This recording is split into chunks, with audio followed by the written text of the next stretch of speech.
Evangelho de Mateus, capítulo 7, versículos 13 e 14.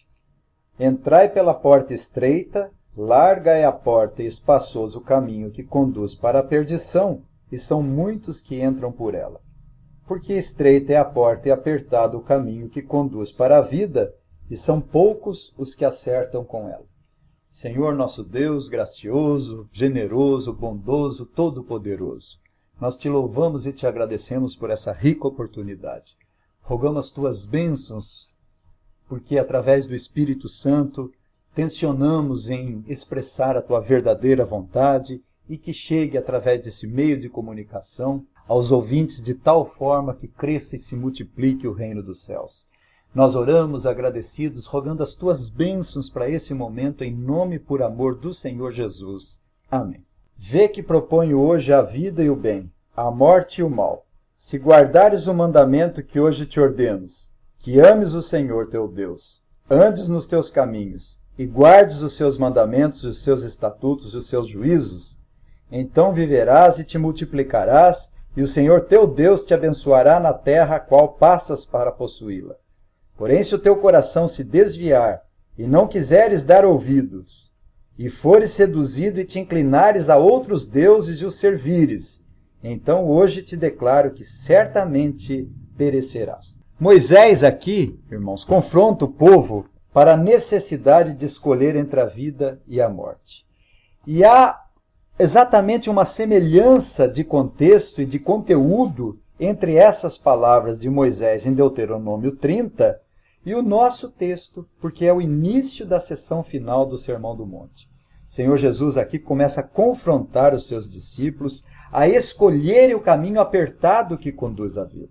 A partir daqui, o Senhor aplica a sua mensagem como todo pregador deve fazer. O apóstolo Paulo também nas suas cartas sempre fazia isso. Primeiro ele tratava dos pontos de doutrina, depois as suas cartas eram mais práticas. E a partir daqui o Senhor então aplica a sua mensagem. Todos que não trilharem no caminho estreito falhará no aprendizado ao ensino do Senhor Jesus. Esse texto trata-se de uma ilustração com um imperativo. Nós temos aqui uma ordem. Entrai pelo caminho estreito. Então vamos considerar esse texto sobre o tema a jornada cristã, ou o caminho da salvação, ou ainda o acesso ao reino dos céus. Como que é essa jornada cristã? Como que é o acesso ao reino dos céus, ou o caminho da salvação? E Jesus, de uma forma tão clara, tão simples, tão singela mesmo, tão direta, nos ensina que esse caminho começa com uma porta. A porta é estreita porque Ele é a porta. A porta começa com um novo nascimento. A porta é apertada porque poucos entram por ela. Ou seja, não necessariamente em termos absolutos, mas relativo. Nos novos céus e nova terra haverá uma multidão. Cantará com os anjos, uma multidão de crentes, de filhos de Deus, cantará com os anjos, aleluia! A salvação, a glória e o poder são do nosso Deus. Mas durante esta jornada cristã, nesta terra, rumo a Canaã celestial, a porta é estreita. Não é apertada a porta porque apenas uma classe de pessoas entra por ela. Isso pode ser verdade com relação às seitas, de uma forma geral. Por essa porta estreita podem passar toda classe de pessoas, toda cor, toda raça, todos os níveis sociais e intelectuais. Apocalipse 5:9 diz que com seu sangue compraste para Deus os que procedem de toda tribo, língua, povo e nação. A porta é estreita não porque Deus não quer ou porque poucos são os escolhidos. Somos exortados a anunciar a toda criatura o Evangelho de nosso Senhor e Salvador Jesus Cristo. Isaías, o profeta messiânico, disse: a mão de Deus não está encolhida para que não possa salvar, e nem surdo o seu ouvido para não poder ouvir. Ele quer que todos sejam salvos e cheguem ao conhecimento da verdade. A porta é apertada não porque requeira dele obras que ele não pode realizar. Trabalhos sobre-humanos, trabalhos pesados, trabalhos de Hércules mesmo. Paulo disse o seguinte em Romanos 4:5. Ao que não trabalha, mas crê naquele que justifica o ímpio, a sua fé lhe é atribuída para a justiça. Romanos 10:9 diz: se com a tua boca confessares Jesus como Senhor, e em teu coração creres que Deus o ressuscitou dentre os mortos, serás salvo. Efésios 2:9 diz que é pela graça que somos salvos por meio da fé. E isso não vem de vós, é dom de Deus, não vem de nós. Nós somos convidados apenas a nos arrependermos dos nossos pecados e crer no Senhor Jesus Cristo. A porta é estreita porque, ao contrário do que se diz que todos os caminhos levam a Deus, na verdade todos os caminhos levam ao erro. E somente um caminho é verdadeiro.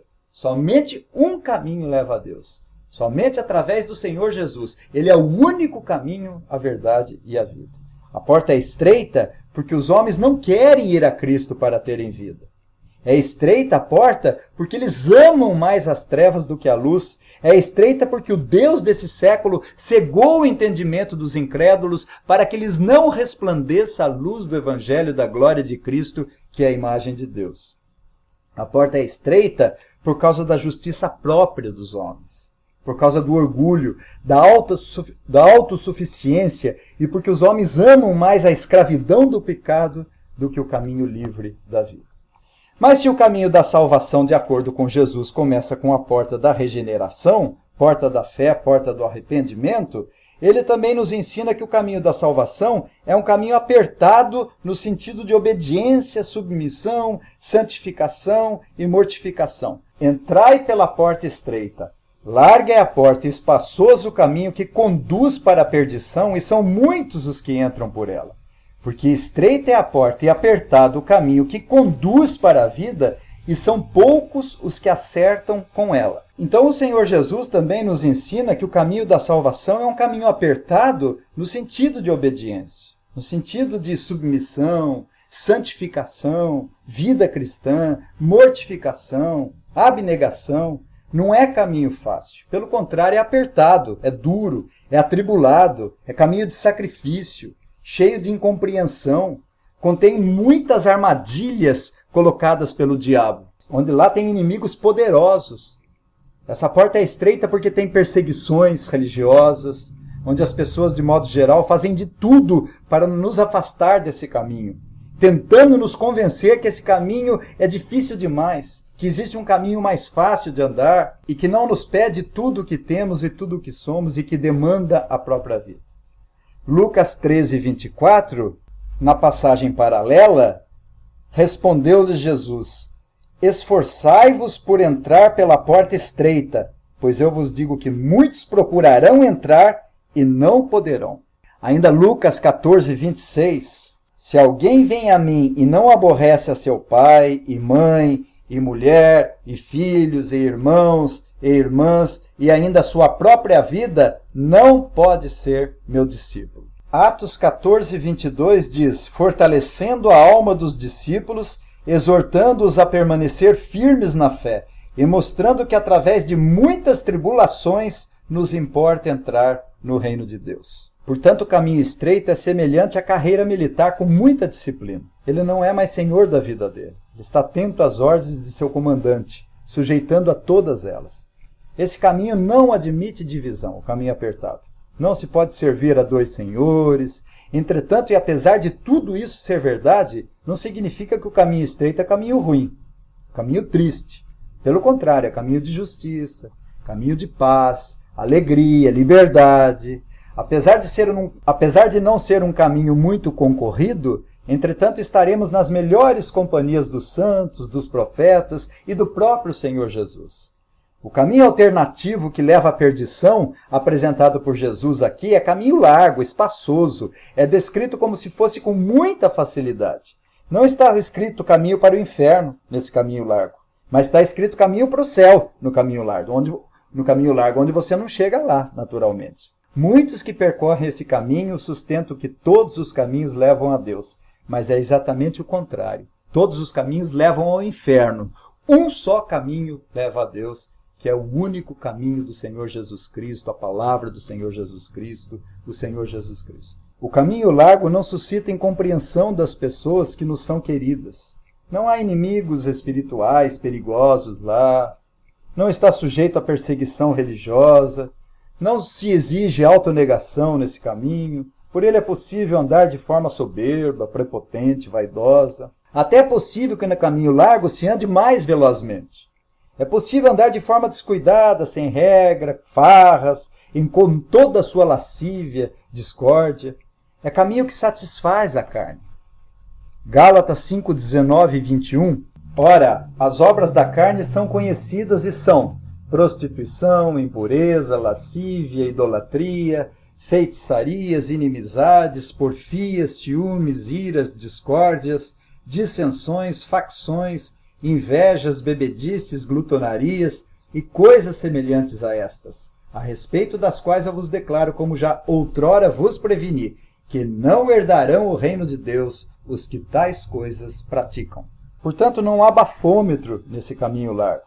É enganoso esse caminho, que pode parecer um caminho bom, cheio de caridades, cheio de boas obras, muitas religiões, mas é caminho sem paz, é caminho sem satisfação, sem contentamento, é caminho sem segurança. Pelo contrário, é caminho cheio de conturbação, insatisfação e muito triste. Por outro lado, o caminho estreito dá segurança e certeza da vida eterna, a glorificação final. É um caminho que podemos até nos desviar um pouco, mas o Senhor, como bom pastor, amoroso, deixará as 99 ovelhas seguras e irá buscar os seus eleitos, e nenhum soldado de Cristo será deixado morto ou abandonado no campo de batalha. Graças a Deus por isso. Então será impossível os eleitos se desviarem completamente. Apesar dos inimigos poderosos, apesar das tribulações, das perseguições, a viagem pode ser muito difícil, mas os eleitos chegarão lá com toda certeza. João 10, 27 diz: as minhas ovelhas ouvem a minha voz, eu as conheço e elas me seguem. No 28, eu lhes dou a vida eterna, jamais perecerão e ninguém as arrebatará da minha mão. No 29, aquilo que meu Pai me deu é maior do que tudo, e da mão do Pai ninguém pode arrebatar. Não é fácil resistir às tentações, mas é um caminho cheio de glória, cheio de graça, com comunhão, caminho com culto, pregação do Evangelho.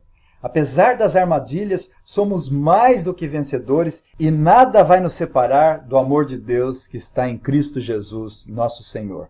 Romanos 8, 31 em diante diz: que diremos, pois, à vista dessas coisas? Se Deus é por nós, quem será contra nós? Aquele que não poupou o seu próprio filho, antes por todos nós o entregou, porventura não nos dará graciosamente com ele todas as coisas? Quem intentará acusação contra os eleitos de Deus? É Deus quem os justifica. Quem os condenará? É Cristo Jesus quem morreu, ou antes quem ressuscitou, o qual está à direita de Deus e também intercede por nós. Portanto, esse caminho estreito nos dá muita segurança e certeza da vida eterna. Que bênção essa certeza, essa segurança, sabendo que verdadeiramente o Senhor vai nos levar nos novos céus e nova terra, e haveremos de habitar com Ele pelos séculos dos séculos. Já a porta larga, queridos irmãos, ouvintes, e o caminho espaçoso que conduz à perdição, essa palavra não significa aniquilamento, cessar de existir, desaparecimento, mas significa ruína, corrupção, apodrecimento, perecimento, e tudo isso eternamente. No sentido escatológico ou futuro, significa condenação eterna mesmo. Estado de miséria eterna e separação da única fonte genuína de vida, que é o Senhor Jesus Cristo. Haverá sofrimento eterno, privação eterna, corrupção, vergonha, decepção, choro e ranger de dentes por toda a eternidade. Esse é o grande problema. O destino é terrível. O destino é eterno e o destino da alma é terrível, quem trilha por esse caminho largo. Eu quero concluir dizendo que no que diz respeito à salvação, não existe um terceiro caminho, mas apenas dois caminhos. Ou o homem trilha para o caminho largo, nessa terra, rumo a Canaã celestial, ou o caminho estreito. O caminho largo, todos já nascem nele e estão debaixo da condenação. As pessoas não podem sair de lá por seus próprios méritos, mas somente pela graça e misericórdia de Deus em Cristo Jesus. Eles podem entrar pelo caminho estreito, através do novo nascimento, devem ser chamados, justificados, responderem positivamente pelo poder do Espírito, com fé e arrependimento, e assim serem justificados, adotados, santificados e, por fim, glorificados quando o Senhor Jesus retornar em glória ou quando morrerem nessa vida. A ênfase dessa passagem está na responsabilidade humana. É entrar, procurar entrar. A soberania de Deus, ela não diminui a responsabilidade humana. Nós temos um imperativo, um comando aqui, um apelo, uma ordem. Entrai pela porta estreita. Como disse Lucas, esforçai-vos por entrar pela porta estreita. E Jesus fortalece ainda graciosamente o seu argumento, ilustrando esse tipo de caminho, mostrando que o caminho apertado conduz à vida. Conduz à vida eterna. Para nós que estamos nesse caminho, pela graça e misericórdia de Deus, no Senhor Jesus, esse texto significa ânimo, encorajamento. É como se Jesus estivesse nos dizendo agora coragem, confiança, fé. As dificuldades são próprias desse caminho, mas não desanime. Enquanto que aos que estão no caminho largo, é como que se Jesus dissesse, saia desse caminho, se arrependa dos seus pecados, creia no meu evangelho, eu sou a porta, eu sou o caminho. Que Deus nos dê a graça de falarmos, eu e minha casa serviremos ao Senhor. Pagaremos o ônus de enfrentar esse caminho difícil, mas glorioso, onde no final dele ouviremos o Senhor Jesus dizer, vinde benditos de meu Pai, entrai na posse do reino que vos está preparado desde a fundação do mundo. Que o Senhor nos abençoe. Amém.